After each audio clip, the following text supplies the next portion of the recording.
Hello, and welcome to Your Home Climate during the COVID-19 outbreak, a webinar sponsored by Must Stop Bullying. My name is Brad Snyder, and this is my colleague Tom Reardon, and we are with the Dion Initiative for Child Wellbeing and Bullying Prevention. Now, early on when we created these trainings for the Arizona Department of Health Services and their Must Stop Bullying campaign, we were focused on the school climate. But of course, since March, more and more of us are educating our children at home and wondering what we can do to create the best environment possible. So we've taken what the science can tell us about creating a positive school climate and applied it to the home. And of course, as with so many things that impact our children, the first step in creating a positive home climate starts with looking at ourselves as parents and guardians and our own practices. And we're going to be talking today about three interrelated parenting skills. One being self-care, the other being compartmentalization, and the third being active listening. I want to start with self-care. And look, I know that every magazine, every website, every news story is encouraging all of us to take care of ourselves. And I want to echo what they're saying, but I want to explain it so that it doesn't sound trite and so you know exactly what the impact of self-care is. And we're going to be talking about these four interrelated components of self-care. They are exercise, eating healthy, maintaining positive relationships, and being mindful.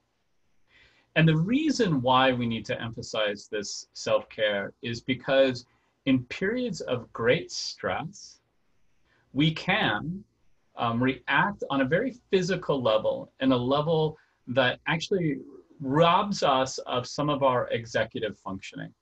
And so when we ourselves are trying to deal with our children, if we're compromised in our own ability to multitask, to empathize, to project ourselves into the future, to use our short-term memory, we are not going to be present enough to them to help them deal with their own stress. And this is exactly what self-care does. So exercise allows us to control our body's stress reaction. So does eating healthy. Maintaining positive relationships, when we think about the hallmarks of what it means to be a resilient human, almost all of them have to do with having positive relationships. These are relationships that help us buffer our stress and keep us regulated. And finally, this notion of being mindful. Now, mindfulness has become a buzzword in today's society, but let me tell you exactly what I mean. Remember earlier, I said that our bodies react to stress. They react to stress before we are even aware of it in a cognitive level. If we aren't looking for our body's signs that it is going into a stress reaction mode, then we won't know them. And that's what it means to be mindful. It's to monitor our body's reaction before our brain can even think about it. So we have to look for those signs. Those signs include a tensing up, clenching of our fists, standing still. It can be a shortness of our breath, a shallowness of our breath. It can be rumination, where we get caught in one thought and just repeat it at the exclusion of other ideas. All of these are signs that our body is reacting to stress and adversity in the environment. But if we catch them on a cognitive level, if we catch them in our conscious thought, we can do things to stop our body from getting more aroused, more in a state that is reacting to that anxiety. Because if our body is in a full trauma aroused state, our executive function becomes compromised. So to do that, we monitor those signs that we're standing still, that we're clenching, that our heart rate is getting shallow. And we do things to counteract that. We exercise. We seek out the support of another person through one of our positive relationships. We practice deep breathing. we move. If we find ourselves clenching and standing still, we unclench. We exercise our body and we do some deep breathing. All of those things will keep the full function of our brains in play. And we're going to need the full function of our conscious brain in order to create a positive environment for our children. The next parenting skill that we're going to ask you to work on and to develop in order for you to help create a positive school climate for learning for your children is compartmentalization. Now, typically when we're talking psychologically about compartmentalization, it tends to have kind of a negative connotation that you aren't fully integrating all elements of your life. But in this case, what we're asking you to do is to give each task that you have, each of your roles, its own place and its own time in its day. And then try to perform those roles at the exclusion of others. And we recommend actually trying to create schedules around this. This is the time for you to work. This is the time for you to be a partner in your relationship. This is a time for you for your children. This is a time for you to be an educator. Because what we know is when we're in periods of extreme stress and we are trying to multitask, we end up doing none of those tasks well. So in the stress that we're facing now, our best strategy to bring the best part of ourselves to each of the roles that we're being asked to assume is to give each role its own time, its own place, and its full attention. And notice there that I said place. Sometimes dividing our roles physically around our house can also help us compartmentalize. This is the dinner table. At this table, we only talk about our family relationships. We only talk with each other. We don't have devices. We don't think about work. We don't think about the news. We focus on each other. This is my desk. At my desk, when I'm at my desk, I am working. I am not a partner in a relationship, and I'm not parenting right now. I'm not focused on something else. If you can compartmentalize that way, it's very helpful. It's also the case that this compartmentalization really feeds into another skill that we're going to talk about here. But a key component of this is putting things where they belong and keeping them there. And one of the reasons that we advocate for actually creating a schedule and putting these different roles in the schedule is because at the end of the day, you might find that there is something that's been occupying a lot of your day that isn't on your schedule. If it's not important enough to be scheduled, then maybe it doesn't belong in your life. And that might free up some time and mental energy by rejecting what does not belong. Perhaps it's worrying about politics. Perhaps it's worrying about something else. If it's not, if it doesn't warrant a time on your schedule, then you should give yourself permission to leave it out of your life, especially in these times of great stress. The third skill, and again, we're going to be repeating these over the course of the webinar and explaining how they work, is active listening. Active listening is a skill by which you show the other person in the communication, in the talk that you're having, that you are paying attention to what they're saying. You give them value and empower them when you do that. And the components of active listening are compartmentalization. You make a time and place to deliberately listen to the person that you're communicating with. You stay regulated. In other words, you practice all the self-care so that when you are in the communication with that person, in this case, we're talking specifically about your child, but these skills apply to your other relationships, that you are using the full capacity of your brain because you're regulated. You're not acting emotionally.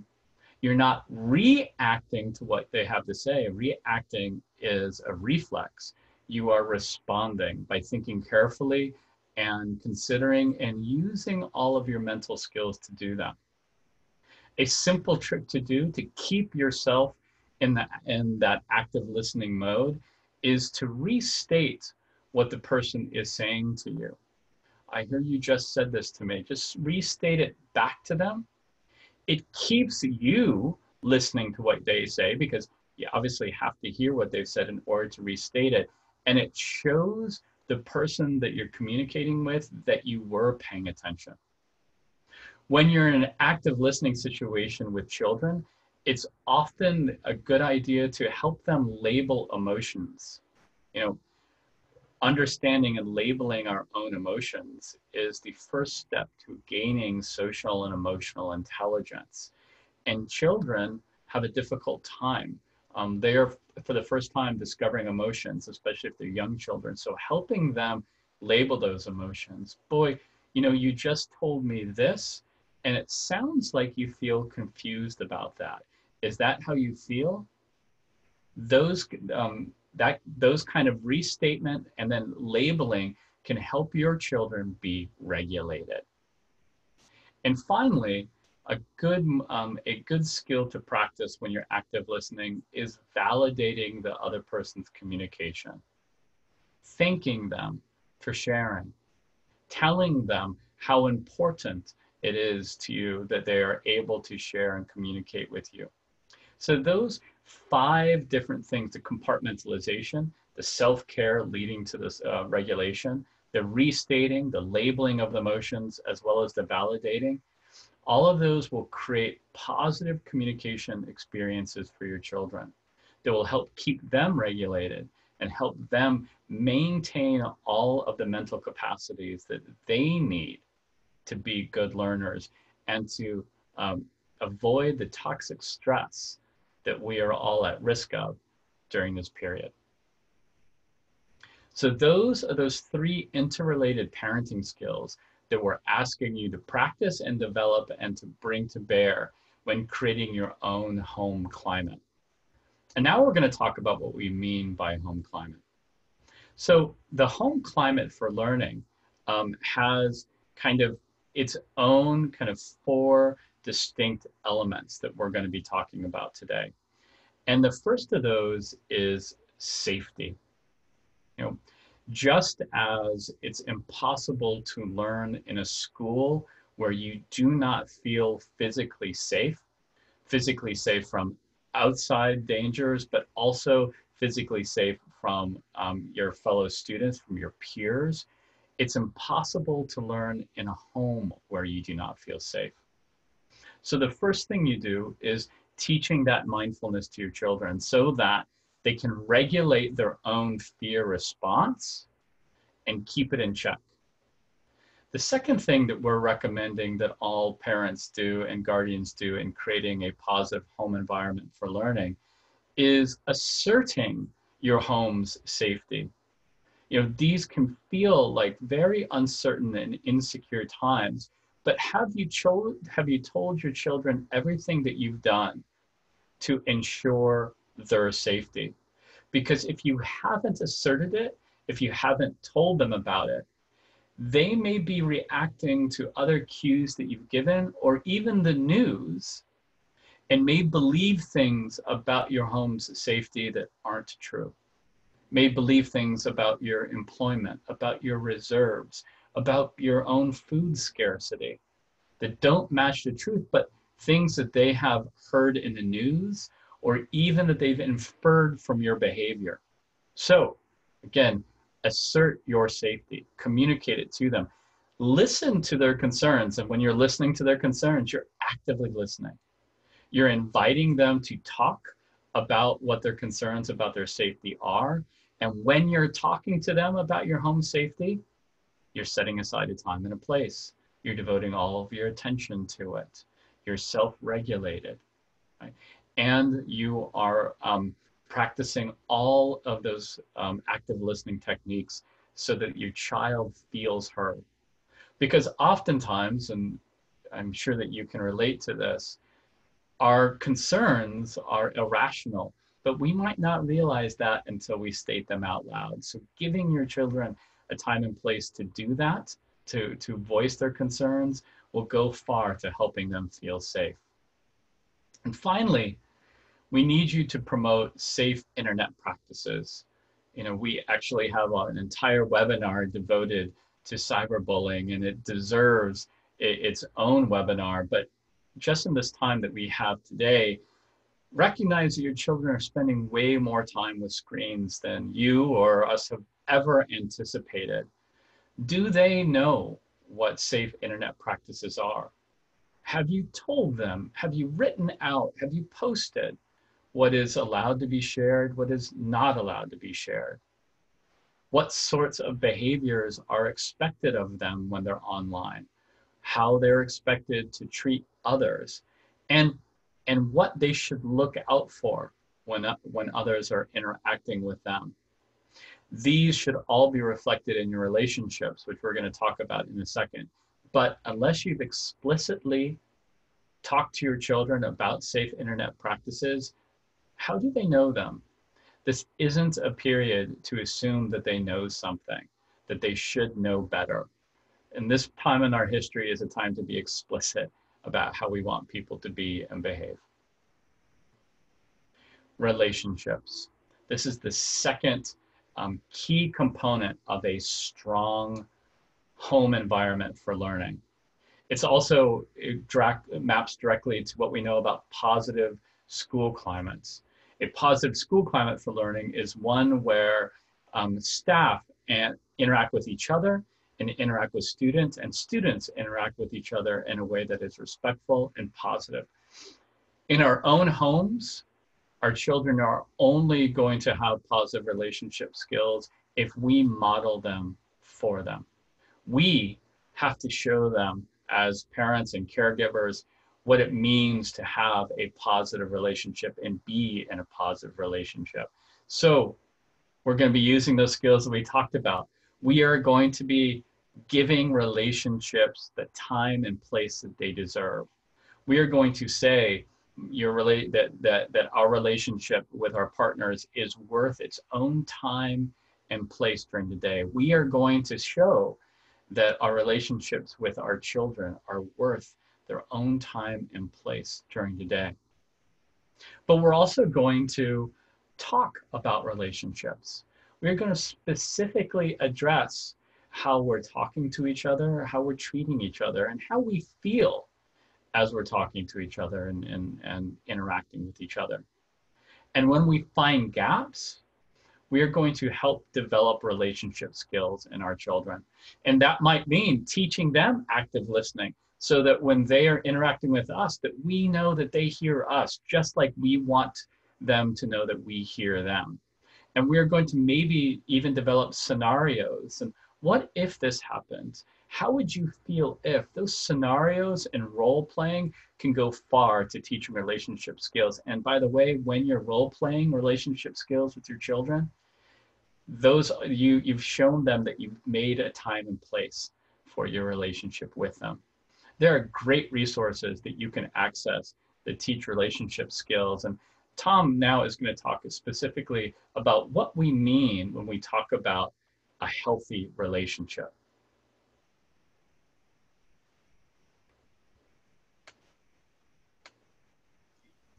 Thank you, Brad. Talking about relationships with anybody can be very difficult. And to go back to something that Brad was talking about earlier, where we assume sometimes that our children know these things without actually talking about them. No, they don't. They need us to tell them and show them and talk with them about things like what's a connection, which is where all of our relationships begin. The relationships with our children begin at birth or before. And it's a beginning point. Now, whether it becomes a bond or just a quick connection that maybe we don't even remember a few weeks later, all of our relationships start here. And their connections, if you think about it, are really easy to break apart with just a little bit of effort. Some people connect more easily with others than others do. So our children might have a hard time connecting with friends at school, or they're, especially now with COVID online, that connection is even harder sometimes for people to make. But connections is the starting point.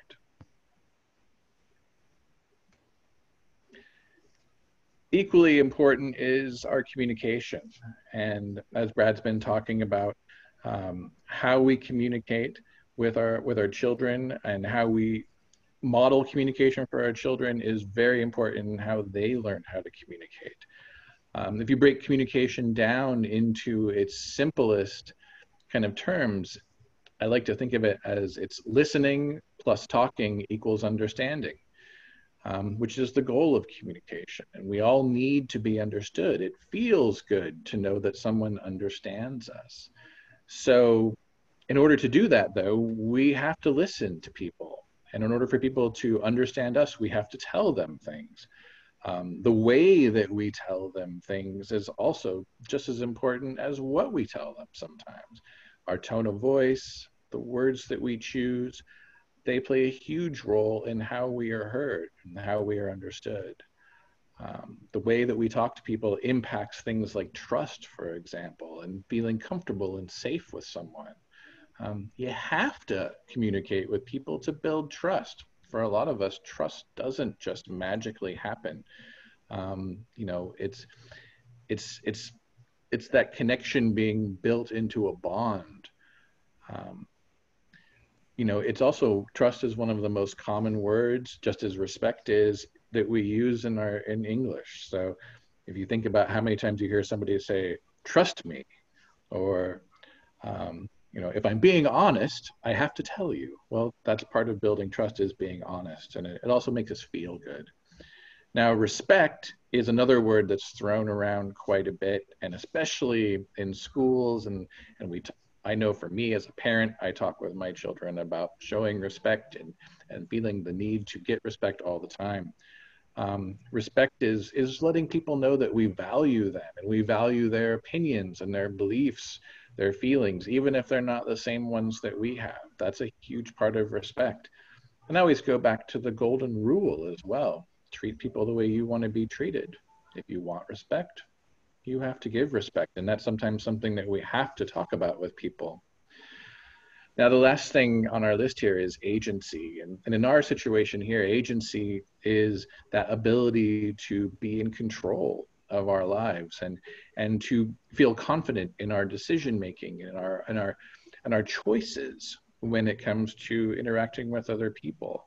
A lot of the skills that Brad was talking about earlier have to do with that feeling of confidence and being able to say, you know what, I can do these things. I believe in myself, and I can make decisions to handle stress in a healthy way, or to show my children how to handle stress in a healthy way, and build these relationships through respect and open communication and trust building.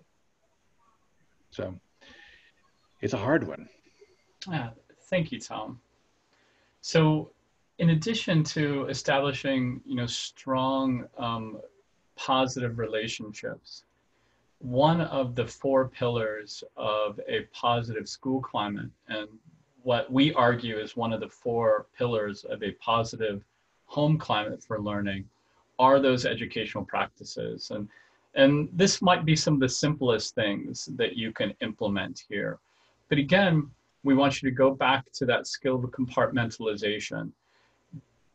Have you created a time and place for your child to learn?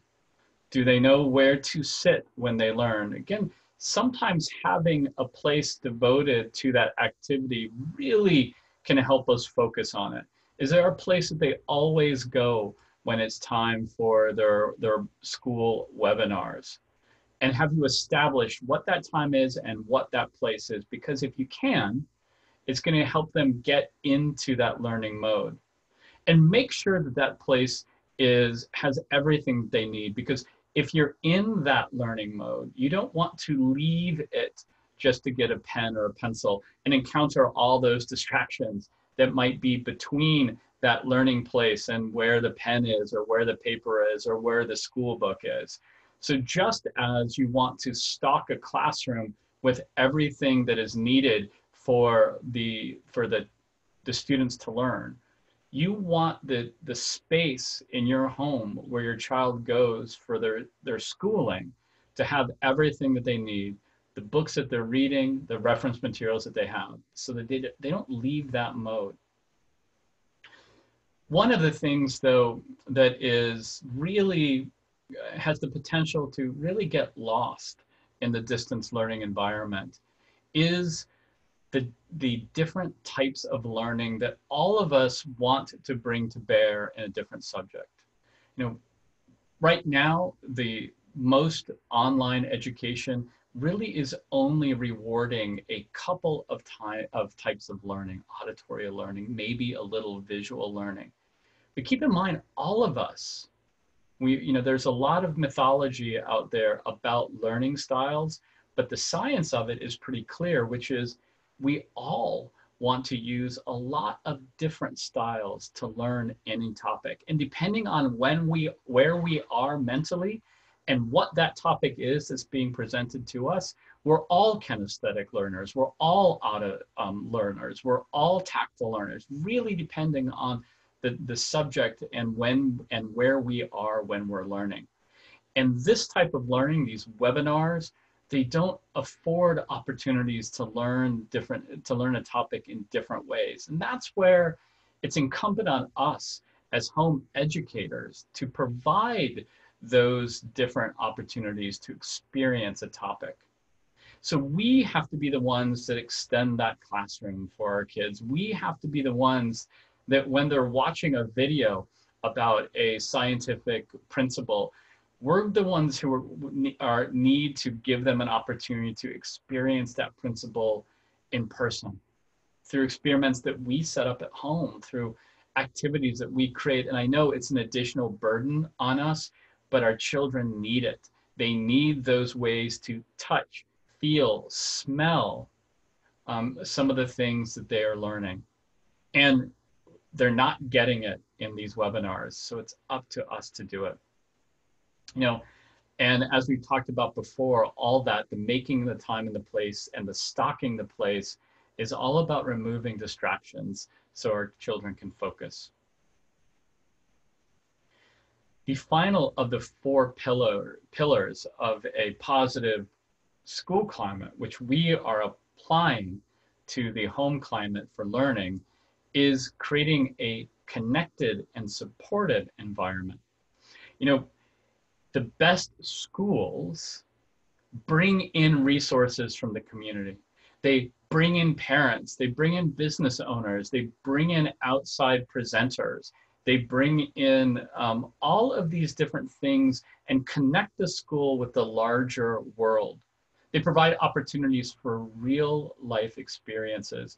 And in this webinar environment and in the COVID-19 era, that's hard to do.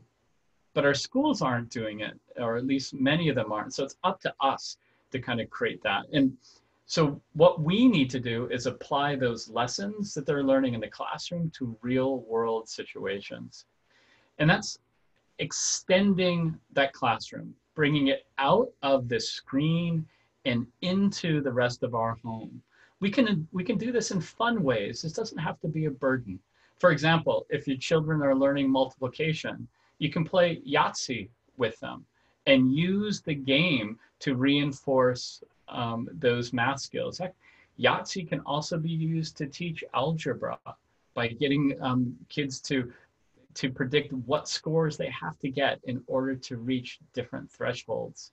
We can use our family movie time and our family media time to extend the learning. We can watch movies that relate to things that they're learning in the classroom. If your children are covering the Civil War in their webinars, are we watching Civil War documentaries or dramas that we can then use to create and have discussions with our children about what they're learning? But we need to be able to extend it, show them how what they are learning applies in the real world. And finally, and maybe most importantly, we need to inject diversity. At best, our students, when they're in the classroom, are only getting a few perspectives on any topic. But what we know is when we move to webinars, we narrow the focus because it's harder to communicate nuance. Well, some of the topics that our children are learning are very difficult and have many, many perspectives. This is an opportunity for you to bond with your child around your own culture and your own heritage. For example, if your child's in middle school, they are covering the civil rights era and the Vietnam era. Well, these were areas, this was an era in the US history where all of our families and our different cultures had different reactions to it. Do they know how your culture reacted to it? Do they know what your cultural values had to say about these different things? Have you shared that with them? In doing so, you can inject a diversity into their learning, but you can also help bond with your child in that moment. So these four independent pillars that are independent but interrelated, establishing the safety, promoting positive relationship, having good educational practices and pedagogy, and connecting the learning with the outside world, all work together to create a positive home climate. But any work that you do in establishing those four pillars are going to translate. For example, they can translate directly to this cyberbullying problem that we were talking about before. Because if you've actively listened, if you've communicated with your child, if you've asserted your safety, if you've talked to your child about safety, they know what internet safety is about. If you've been modeling positive relationships and working with your child on relationship skills, then your child recognizes the kind of coercive negative relationships that are often involved in cyberbullying. If you've been working with your child on active listening, if you've been modeling that to your child, then your child knows how to talk to you as a parent or guardian about something that is as difficult as cyberbullying. So you can see how those four pillars can help even address something that's outside a little bit of that educational realm, like cyberbullying.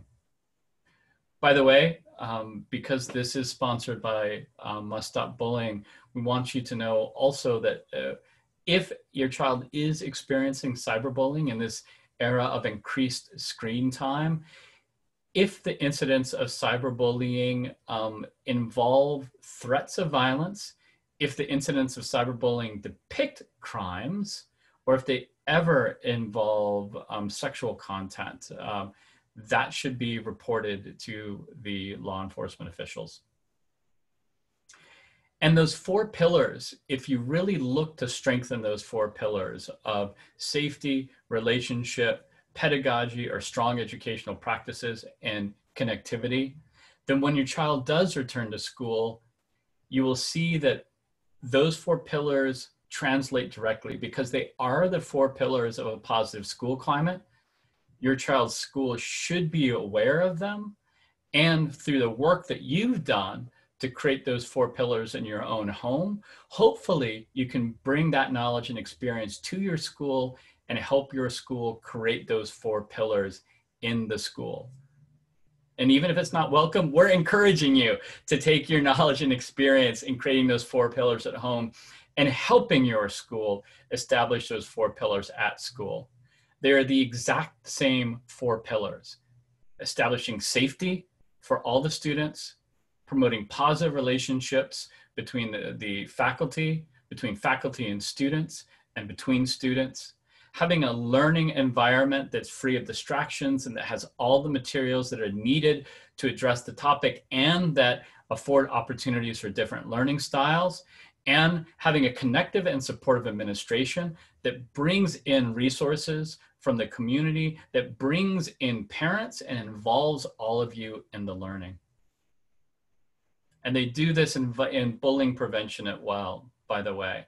So bullying prevention in a positive school climate sets clear expectations for how children are supposed to behave, how they're supposed to treat each other in a positive way, and also what they're supposed to do when they witness bullying. Bullying prevention in a positive school climate also is based on strong positive relationships among students, among faculty and students, and among faculty. They promote inclusiveness, again, recognizing that there is diversity in our perspectives and in our learning styles and abilities, and that those get valued. By the way, again, the state of Arizona has asked me to remind you all that Arizona state law sets expectations and requires schools to have bullying policies in place and to communicate to those bully policies to you and to engage parents of bullies and victims.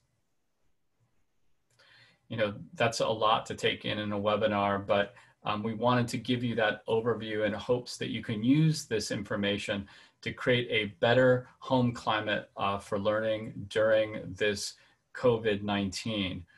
But if you have any questions or comments, or just want more information about this, you can go to muststopbullying.org, or you can email Tom or me directly at the emails listed here on your screen. Thank you so much for taking the time to watch this webinar. Good luck with creating your home climate for learning.